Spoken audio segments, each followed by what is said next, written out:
Programang ito ay rated SPG, striktong patnubay at gabay ng magulang ang kailangan. Ngayong kumpleto na ang pagkatao ni Tanggol at nasagot na lahat ng katanungan sa tunay niyang pagkatao, ay ang buhay at nakaraan naman ni Tinding ang mabubunyag. Marami palang sikreto si Tinding na kahit si Marites ay hindi ito alam. Sa lahat ng kwento ni Tinding ay ang pagtatrabaho lang sa bar ang totoo. Hindi totoong pinagsamantalahan siya kaya nabuo si Marites. Ang totoo kasi ay kabit ni Don Gustavo si Tinding noon. Habang buntis si Tinding kay Marites ay nalaman ni Pilar ang relasyon nila ni Gustavo.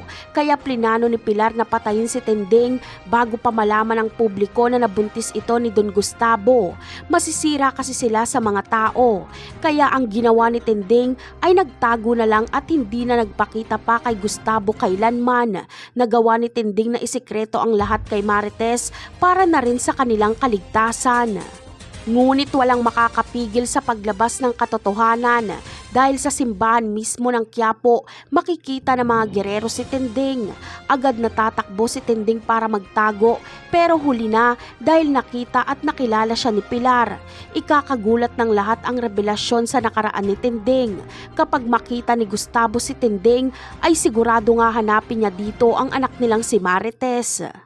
Kung ganon ay mayaman pala talaga si Marites.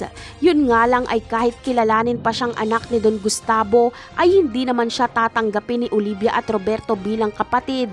Pero kapag malaman nilang si Marites ang nanay ni Tanggol ay siguradong tatanggapin nila ito, lalo na kung magkatuluyan talaga si Ramon at Marites. Parang magiging biyanan ni Ramon si Don Gustavo. Napakarami pa nating dapat abangan sa mga susunod na episode. Paalam!